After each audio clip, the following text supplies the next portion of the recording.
2009, det var jo noget af et kriseår for dansk skibsfart. Hvordan går det så nu? Ja, 9 var bestemt et ganske svært år for dansk skibsfart, og vi begynder nu at se, at nogle rederier, nogle segmenter inden for vores erhverv retter sig ganske pænt. Okay. Kan du sige noget om, hvordan valutaindsejlingen bliver i år? Altså, vi har i dag gået ud og sagt, at for første gang i år, baseret på nogle nye beregninger, at vi får en øgning på ca. 20 milliarder danske kroner i indeværende år, sammenligneligt med 9-tallet. Og det betyder, at vi får en ganske flot opretning af valutaindsejlingen i forhold til kriseåret 2009. Og hvad skyldes det så, at der er den her vækst? Det skyldes primært, at container- og bulkrederierne igen har rigtig gode vilkår og gode rater. De indsejler gode valutapenge til det danske samfund, og det er vi meget, meget stolte af. Der, hvor vi stadigvæk hænger lidt, det er inden for specialtonnage tank, men vi tror en fast tro på, at det nok skal rette sig også i tiden fremover. Okay.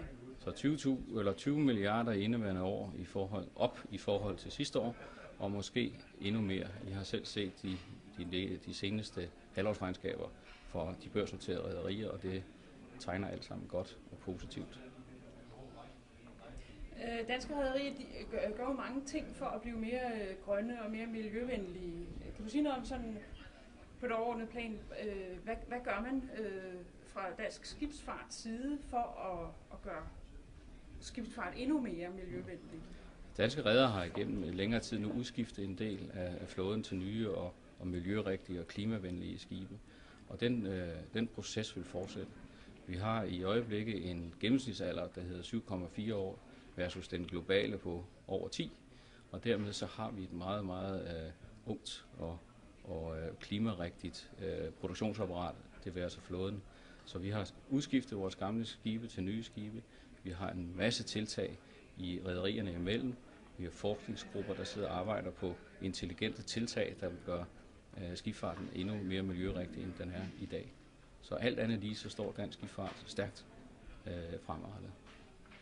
Rederiforeningen arbejder vel også med nogle konkrete tiltag, blandt andet via IMO? Vi er også involveret internationalt, og IMO er det organ, som vi håber på skal være regelsætterne fremadrettet for ikke kun dansk skibsfart, men også for international skibsfart. Og vi prøver selvfølgelig at præge det derhen, at man gerne må have nogle helt klippefaste regler for international skibsfart. Vi har en tro på, at den nye flåde, den skal nok følge med, og der hvor den ikke gør det, der skal vi nok sørge for, at den kommer til det. Så vi har en tro på, at internationale regler er det rigtige, og dansk skibsfart står stærkt og vil stå endnu stærkere fremadrettet. Kan du sige noget om, hvilke tiltag, som man via IMO planlægger og gennemfører? I september måned kommer der givetvis nogle nye tiltag. Herunder noget, der hedder Design Index, som simpelthen er et stempel, der kan sammenlignes med det, man gør ved køleskabet, siger, hvor energirigtigt og miljørigtigt er skibet. Der vil blive sat krav op fremadrettet til, hvordan et skib skal være bygget og se ud.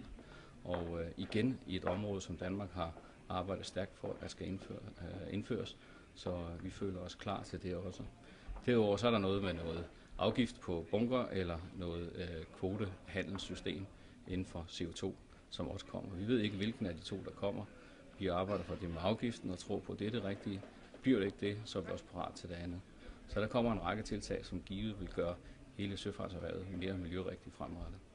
Og hvornår cirka kan man regne med, at de bliver implementeret? Og det vil blive allerede her for de førstkommende år. Der er mange rederier i Danmark, der arbejder på at få en reduktion i udslip på 20-25% allerede 2020. Vi tror på, at 20 er det tal, der gælder for alle, og vi er sikre på, at det skal vi nok nå.